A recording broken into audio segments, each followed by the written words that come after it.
o novo mandamento. João capítulo 13, abra por favor, versículo 31, até o final do capítulo 13, versículo 38. Vamos terminar o capítulo 13, se o Senhor permitir, nesta manhã. João 13, do 31 ao 38. Quando ele saiu, disse Jesus: agora foi glorificado o Filho do Homem, e Deus foi glorificado nele. Se Deus foi glorificado nele, também Deus o glorificará nele mesmo, e glorificá-lo-á imediatamente. Filhinhos, ainda por um pouco estou convosco. Buscar-me-eis, e o que eu disse aos judeus, também agora vos digo a vós outros: para onde eu vou, vós não podeis ir. Novo mandamento vos dou, que vos ameis uns aos outros. Assim como eu vos amei, que também vos ameis uns aos outros. Nisto conhecerão todos que sois meus discípulos, se tiverdes amor uns aos outros. Perguntou-lhe Simão Pedro: Senhor, para onde vais? Respondeu Jesus: para onde vou? Não me podes seguir agora, mais tarde, porém, me seguirás. Replicou Pedro: Senhor, por que não posso seguir-te agora? Por ti darei a própria vida. Respondeu Jesus: darás a vida por mim? Em verdade te digo, que jamais cantará o galo, antes que me negues 3 vezes. Senhor, lance luz sobre a Tua palavra, e que o Teu Espírito Santo nos faça compreendê-la, e a partir daí praticá-la. No nome de Jesus, amém. Segundo as palavras do evangelista Werner de Boer, Jesus não está acrescentando o 11º mandamento aos outros 10. Não é isso. Pelo contrário, este novo mandamento que Jesus anuncia é a ordem do nosso Senhor Jesus, que deve permear a prática de todos os 10 mandamentos da lei de Deus. Nessa mesma linha de raciocínio, J.C. Ryle ensina que não faz sentido o mundo ver que nós, os crentes em Jesus, praticamos os 10 mandamentos, se o mundo também não ver em nós a prática do amor de uns para com os outros, como nós vimos agora há pouco na IBD. Com estes destaques então iniciais, acerca do tema, do sermão que eu coloquei nesta manhã, o novo mandamento, nós temos que nos situar aqui, no nosso caminho que nós estamos percorrendo na exposição do Evangelho segundo o apóstolo João. O que nós lemos do versículo 31 ao 38 ocorre logo após Jesus ter indicado que Judas era o traidor, vocês se lembram?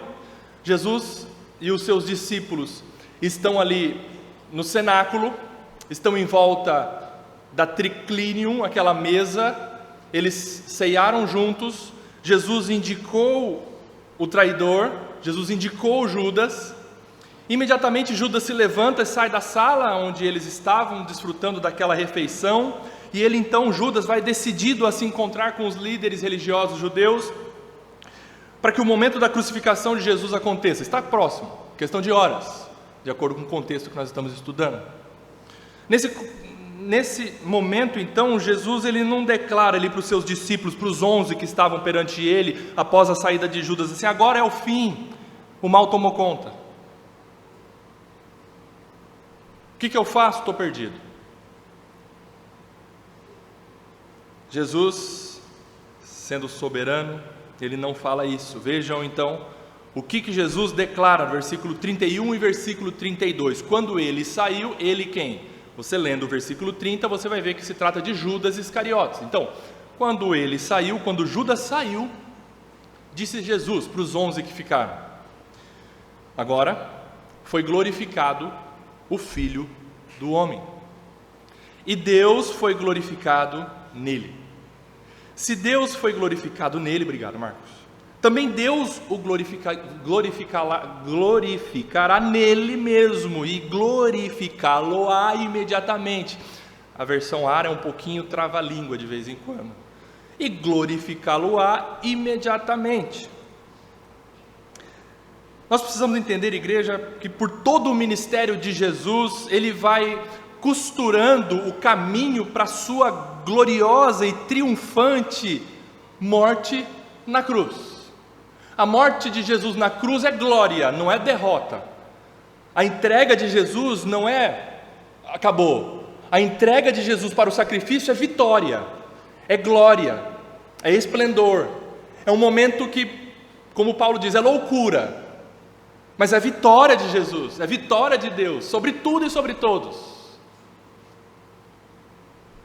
A fala de Jesus parece um pouco confusa, né? Você vê o 31, 32, agora foi glorificado o Filho do Homem, e ele está falando dele, e Deus foi glorificado nele. Se Deus foi glorificado nele, também Deus o glorificará nele mesmo, e glorificá-lo-á imediatamente. Embora nós não consigamos entender completamente o que Jesus estava dizendo aqui, mas aqui o que você precisa entender é o Deus Trino sendo glorificado. Esses dois versos, apesar de não ter menção expressa do Espírito Santo, certamente o Espírito Santo está aqui nessa fala de Jesus a respeito da Trindade. Deus é um em essência, mas Deus é três pessoas.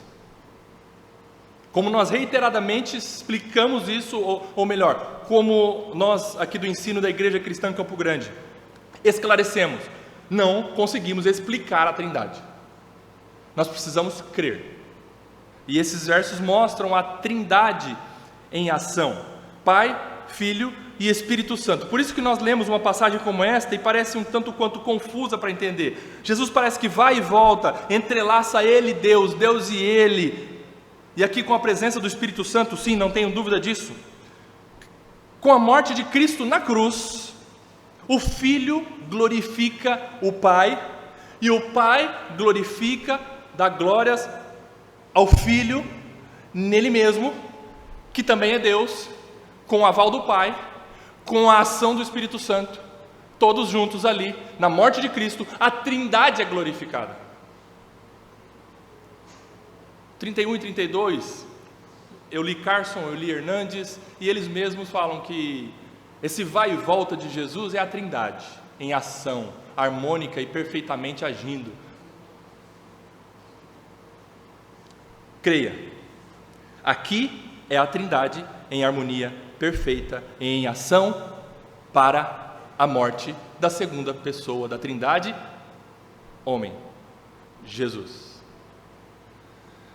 Mas o que nós precisamos entender também com esta passagem é o seguinte: na cruz a glória de Deus é revelada. Como eu disse agora há pouco, não foi a derrota de Deus na cruz, a cruz é a glória de Deus revelada. Mas o que é a glória de Deus? A glória de Deus é a manifestação dos seus atributos. Quando você vai pensar, eu quero entender a glória de Deus. A glória de Deus, você pega todo o pacote de atributos de Deus, todas as qualidades de Deus, e junta tudo. Se você puder pegar tudo, e esse pacote todo de atributos de Deus, aí você coloca um rótulo: glória. Essa é a glória de Deus: amor, paz, onisciência, onipresença, onipotência, soberania. Tudo o que Deus é enquanto atributo, tudo isso é glória. E qual um dos atributos de Deus Jesus começa a revelar aqui nesse finalzinho do capítulo 13, um pouquinho antes da cruz? Qual é o atributo que Deus revela aqui? Amor. Jesus, a partir daqui, ele passa a falar com muito mais intensidade sobre o amor. Se você caminhar, se você voltar nos 12 ou 13 capítulos anteriores, você não vê a palavra amor quase. Mas agora que Jesus vai falar sobre amor, amor, amor, amor para os seus discípulos. A cruz revela o amor de Deus. Um dos atributos de Deus foi revelado ali na cruz. A glória de Deus ao sacrificar o seu Filho, Jesus Cristo, na cruz, dá glória a Ele mesmo e revela também amor. Deus é amor. e demonstrou e provou o seu amor ao entregar Jesus para morrer na cruz. O grandioso amor de Deus que nós jamais poderemos compreender e limitar, esse amor de Deus é demonstrado na cruz por ter Cristo morrido por pessoas que completamente rejeitaram Ele, desprezaram Deus, trocaram a glória de Deus pela glória de coisas terrenas, como o apóstolo Paulo ensina. Adoraram a criatura ao invés do Criador. Deus não amou porque foi primeiro amado pelos seus, não. Deus amou, apesar de todos os homens rejeitarem Ele. Mas Deus amou por salvação aqueles que Ele escolheu. Deus te amou porque Ele quis te amar livremente. E você não amava Ele. E você não fez nada para merecer o amor dEle. E não conseguiria fazer. Eu estou falando você, mas eu também estou nesse pacote. Nada do que nós pudéssemos fazer despertaria o amor de Deus por nós. Deus amou primeiro, assim então nós amamos. O nosso amor por Deus é um refluxo do fluxo do amor dele por nós.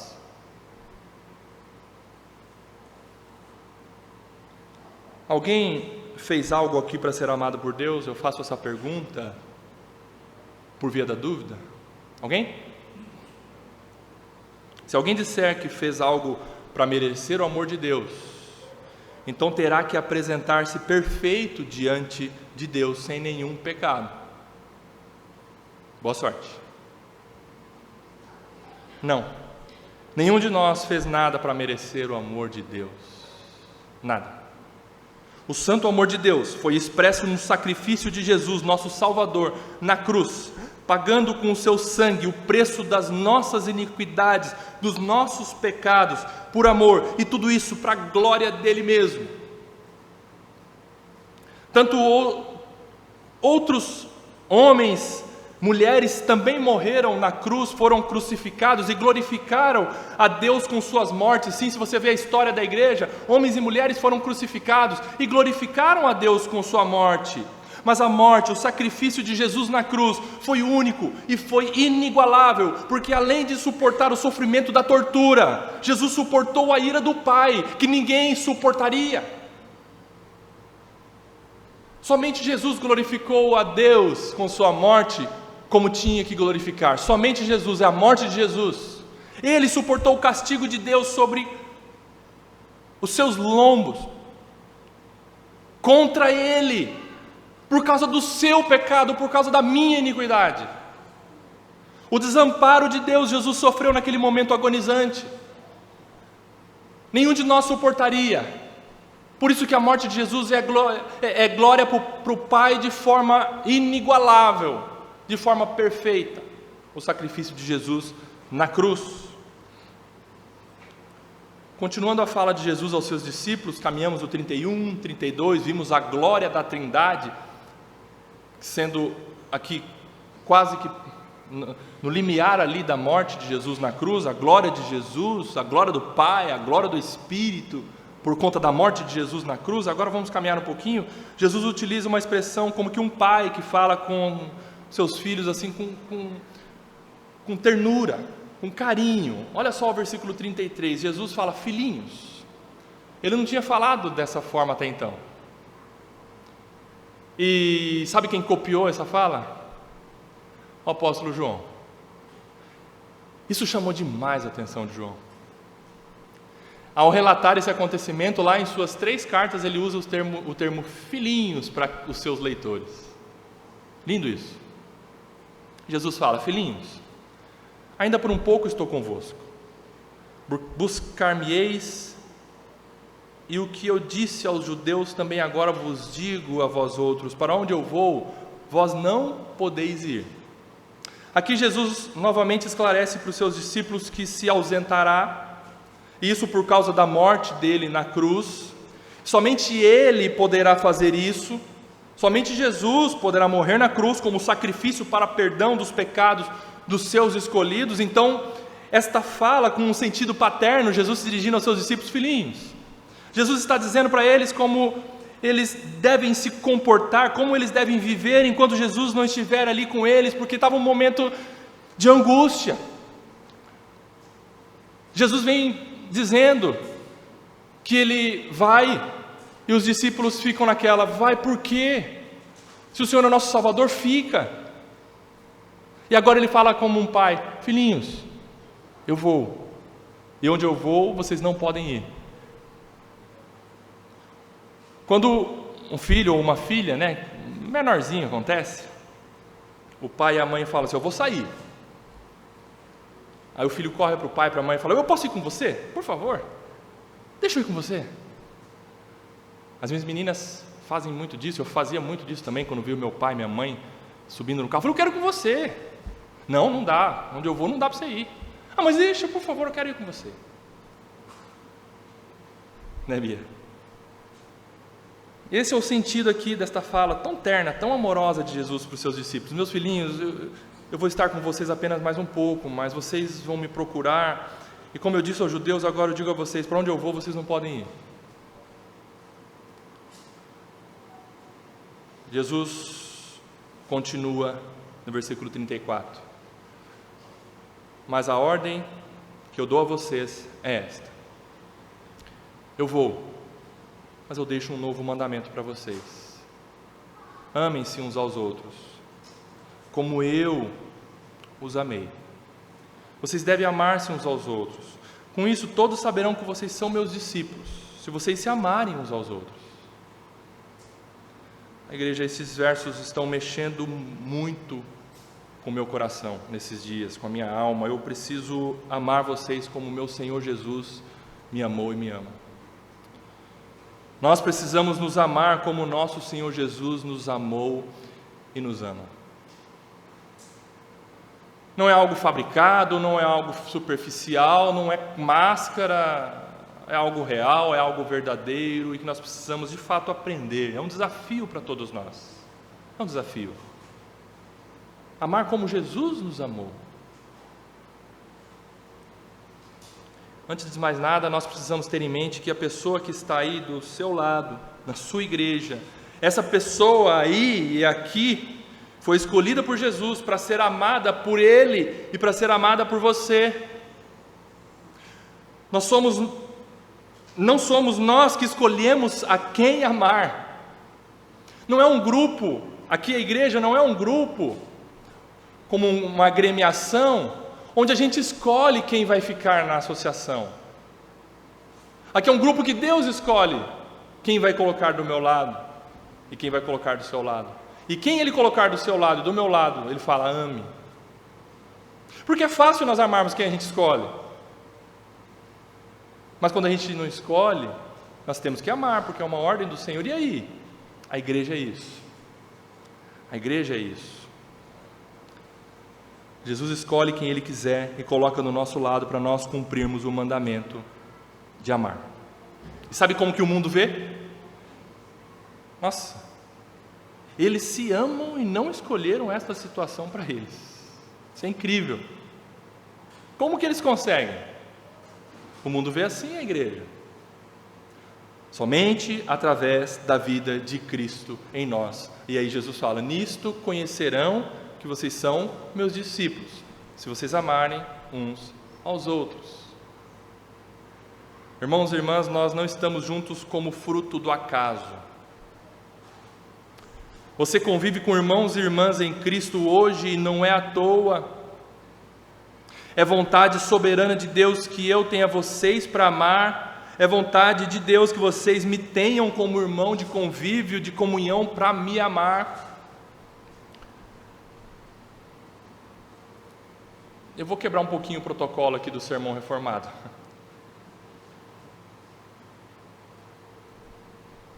Eu vou pedir para você olhar para a pessoa que está do seu lado e dizer para a pessoa que está do seu lado assim: Deus te escolheu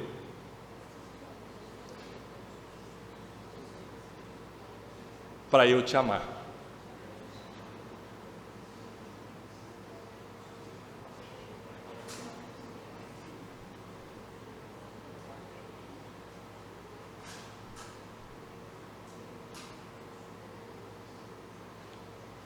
Não foi à toa que Deus colocou todo esse rebanho aqui. Não foi à toa que Deus escolheu A, B, C, nordestino, paulista, venezuelano, paraguaio, brasileiro. Não foi à toa. Colombiano, nordestino, paranaense. Não foi à toa. Para nós aprendermos a amar como Ele nos amou. E como deve ser então este amor? A prática desse amor uns para com os outros. Como? Presta atenção. A maior expressão do amor de Deus através de Jesus é nos amar apesar dos nossos pecados. Porque você vai me perguntar, ok, Rodrigo, eu entendi, eu devo amar o meu irmão que está do meu lado. Então como? Ame do jeito que ele é. E aí? Deus nos amou, mesmo nós sendo inimigos dele. Deus não nos preparou, não nos santificou e não nos deixou perfeitos para que a partir daí Ele nos amasse. Deus nos amou. Precisava? De jeito nenhum. Ele é satisfeito nele mesmo. Ele é completo em si mesmo. Ele não precisa de você, de mim. Ele não precisa amar pessoas para se satisfazer. Não! Deus não precisa de nada. Mas Ele quis amar pessoas para si como seus filhos. Perfeitos? Nunca. Aqui nessa terra. Mas Ele amou.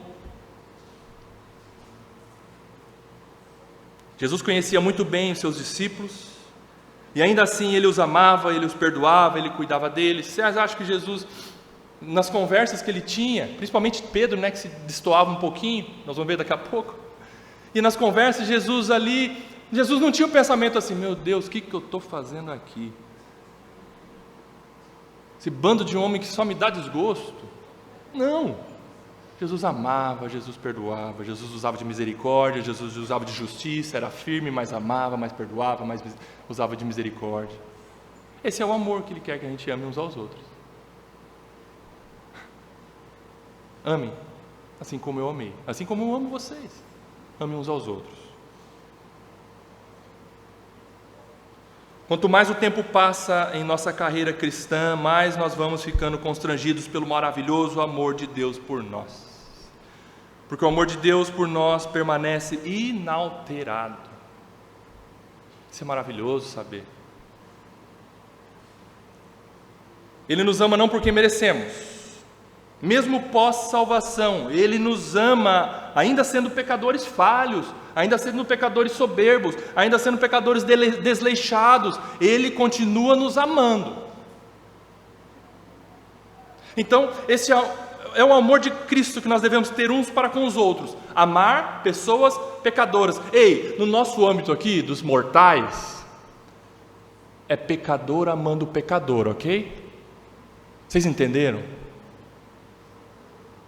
Não tem essa, daquele que é melhor amando o que é pior. Ninguém é melhor. Aliás, Paulo ensina uma coisa tão boa para o nosso coração, boa no sentido de quebrar o nosso coração. Considera o outro superior a si mesmo. É mais fácil de amar, sabia? Quando esse versículo está no nosso coração, eu considerando o outro superior a mim, nossa, eu amo esse irmão porque ele é melhor do que eu. Que bacana que ele é. É isso, para quebrar o nosso orgulho. É pecador amando o pecador. Se você estiver nesta manhã achando que o outro não ama como deveria, o problema está com você. E o amor não é um sentimento, o amor é um mandamento, o amor é uma ordem. Não é quando você levanta de manhã e fala, acho que hoje eu vou amar bastante. Hoje eu levantei para amar, ou hoje eu levantei para odiar. Não é sentimento, é ordem, é mandamento. Jesus diz, um novo mandamento eu dou para vocês, é uma ordem que eu dou para vocês. Cumpram os 10 mandamentos, junto com amar uns aos outros. Ame. Ah, mas como assim? Eu não tenho força.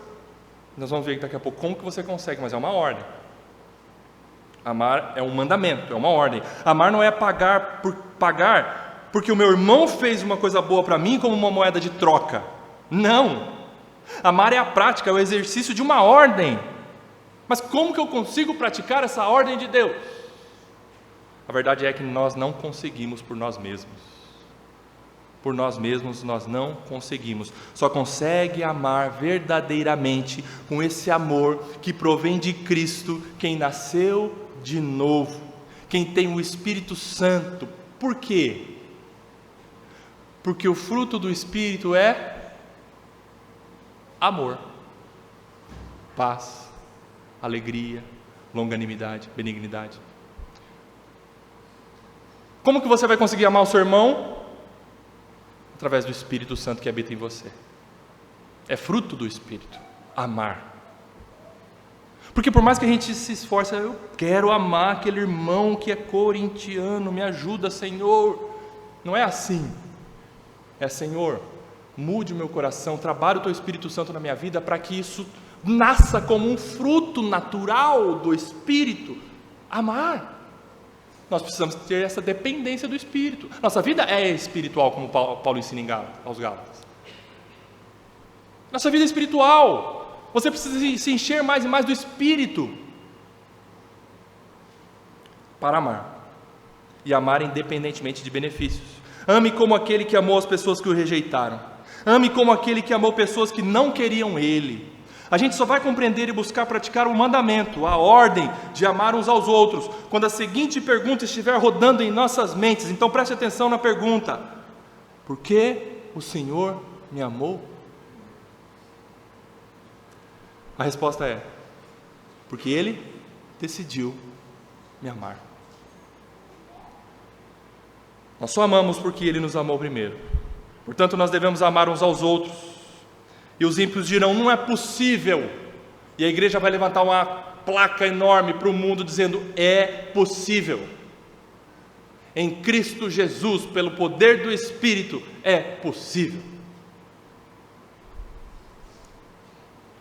Então, caminhando agora para o final, eu preciso destacar aqui uma característica do amor de Deus, dentre tantas, que o amor de Deus tem, inúmeras características para você identificar o amor de Deus, mas aqui salta aos nossos olhos uma característica, neste fato relatado por João, logo na sequência, que nós também devemos amar da mesma forma. Como que é o amor de Deus? O amor de Deus é não fingido, o amor de Deus é sincero, conforme o apóstolo Paulo nos ensina em Romanos, capítulo 12, versículo 9, o amor seja não fingido, aborrecei o mal e apegai-vos ao bem. O nosso amor entre nós não é um amor fingido.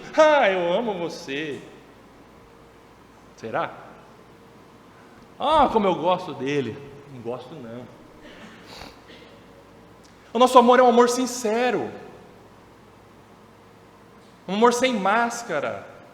Ame sem fingimento, sem bajulação. Olha só, Deus nos ama com um amor sincero, com um amor não fingido. Veja que logo depois de Jesus ter dito que era para os discípulos amarem uns aos outros, assim como Ele amava os discípulos, João faz um relato de um acontecimento interessantíssimo, tudo permeado pelo amor de Jesus. Versículo 36, perguntou-lhe Simão Pedro: olha só, Jesus estava falando, amem-se uns aos outros, eu vou partir, vocês não podem comigo, portanto eu deixo um novo mandamento, amem-se uns aos outros, ok? Aí de repente, quem? Pedro vem e pergunta para o Senhor: Senhor, para onde o Senhor vai? Para onde o Senhor vai? Respondeu Jesus: para onde eu vou, Pedro? Não podes me seguir agora, mais tarde, porém, me seguirás. Com relação a esse trechinho aqui, para onde eu vou, não podes ir agora, mais tarde, porém, me seguirás. Eu abro um parênteses bem rápido sobre essa resposta de Jesus. Após a obra consumada de Jesus, com sua morte e a sua ressurreição, Ele atraiu todos, tanto os crentes pré-cruz, crentes antes da cruz, tanto crentes pós-cruz. Jesus atraiu para Ele, para serem dele, para serem seu corpo, para formarem um só povo, a igreja redimida. Quando essa fala de Jesus mostra isso, quando Ele fala assim: Pedro, você não pode ir agora, mas depois, daqui a pouco, você vai me seguir. É um ensinamento que Jesus está mostrando que a igreja, tanto aqueles que são crentes antes da cruz, como aqueles que são crentes pós-cruz, se convergirão em Cristo por causa da morte dele. Agora, ainda não, Pedro, daqui a pouco vai ser algo consumado, e após a minha obra de morte, ressurreição na cruz, todas as coisas se convergirão em mim. Você vai poder seguir a igreja, os meus seguidores, aqueles que creram lá no passado, esperavam a morte de Cristo, aqueles que, olha só, os que estavam lá no passado, olhavam para o acontecimento, ou algo que viria, o Redentor que morreria. Nós estamos olhando para algo que já aconteceu, nós seguimos ao Senhor. É isso que Jesus está dizendo para Pedro aqui, tudo se convergiu nele, todas as coisas. Aí Pedro replicou ao Senhor assim: Senhor, por que eu não posso seguir agora? Por ti eu dou a minha própria vida. Jesus respondeu: darás a vida por mim?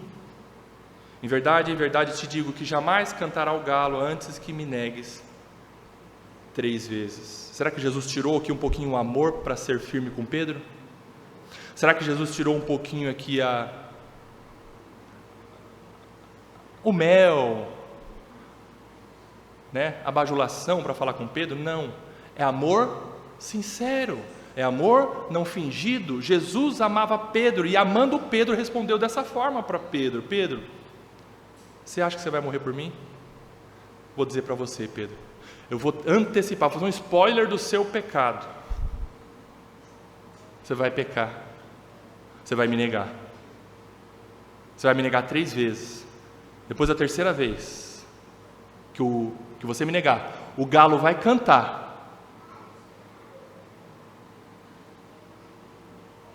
Pedro recebeu o mapa do seu pecado.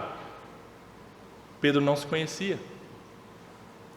Depois da réplica, depois da fala de Pedro, Jesus não vai para o lado de Pedro, seguro em seus ombros assim, e com amor, diz para ele assim: nossa, Pedro, você vai dar sua vida por mim, como eu te amo, Pedro, eu sei que você é corajoso, você é o meu orgulho.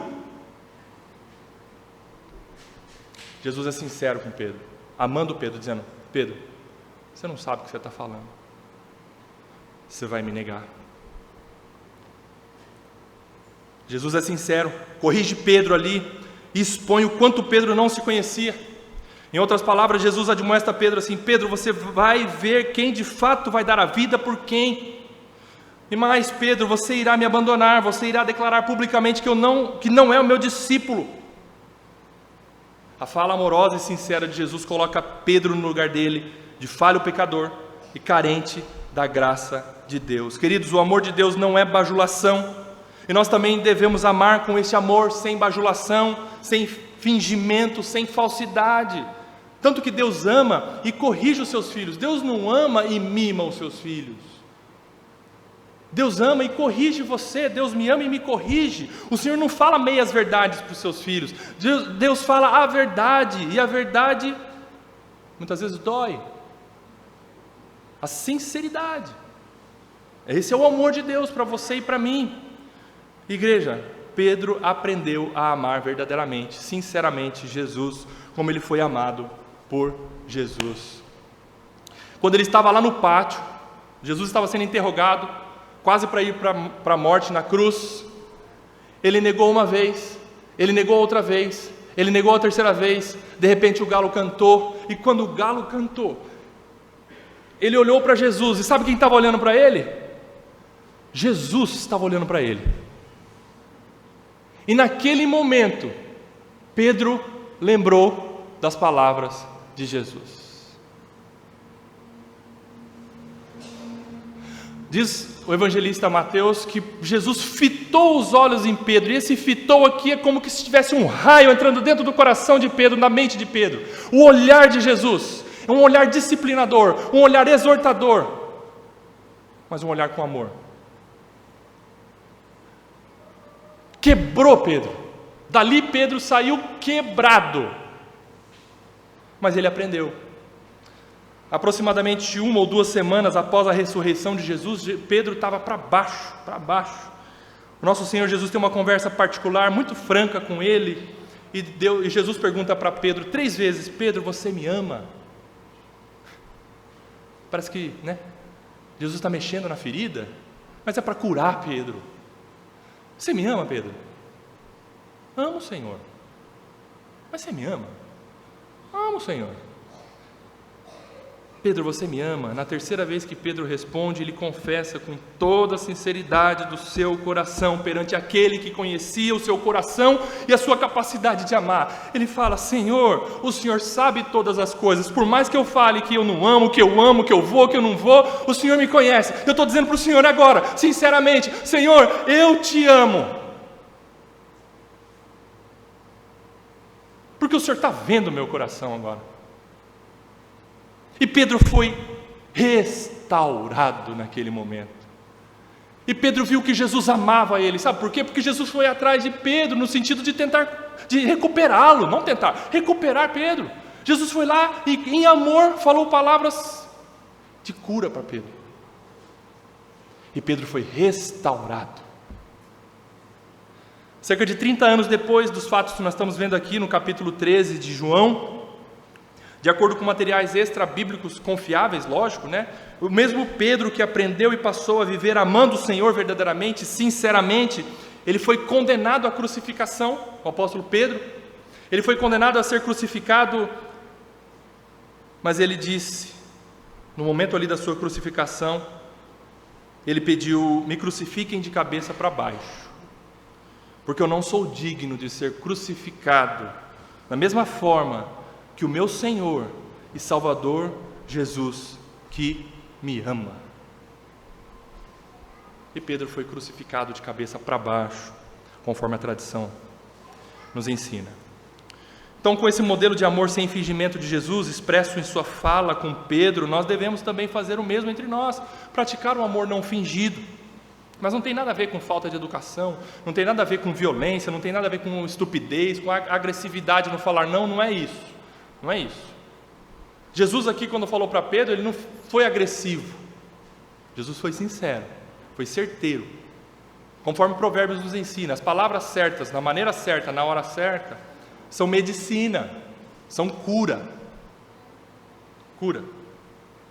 Mas o fingimento e a falsidade devem ser tirados do nosso trato amoroso de uns para com os outros. Então eu encerro me dirigindo a 2 classes de pessoas nesta manhã.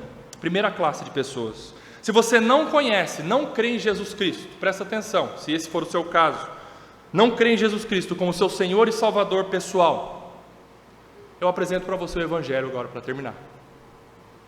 Por amor, Jesus morreu na cruz para pagar o preço dos seus pecados, que você deveria pagar a Deus, mas você não teria condições de fazê-lo. Cristo se entregou na cruz por você, a maior demonstração de amor a você, pecador, pecadora. Portanto, entregue-se a Jesus Cristo nesta manhã, de todo o seu coração, e diga: eu quero amar este Jesus da Bíblia, porque Ele me amou primeiro. Entregue-se a Jesus. Você que não crê em Jesus Cristo como seu único Senhor e Salvador pessoal. E a segunda classe de pessoas, aqueles que já são salvos, aqueles que já têm uma experiência do primeiro amor, já tiveram a experiência do primeiro amor há 1, 5, 10, 30, 40, 50 anos atrás. Você experimentou o primeiro amor, mas agora parece que não vai. Reflita mais uma vez sobre a gravidade do seu pecado diante de Deus, da sua situação, e sobre o quanto Jesus te amou ao morrer na cruz por você. Então experimente de novo ser amado por Deus, porque Ele te ama e nunca deixou de te amar. Consequentemente, exercite com seus irmãos e irmãs em Cristo esse amor que você recebeu de Jesus, isso tudo nos moldes do que nós aprendemos nesta manhã, um amor bíblico para nós praticarmos entre nós, amando-nos uns aos outros. E a minha oração em nome da igreja, é que o Senhor nos capacite e pelo poder e a eficácia da ação do Espírito Santo entre nós, nos faça exercitar o amor de uns para com os outros. No nome de Jesus, amém.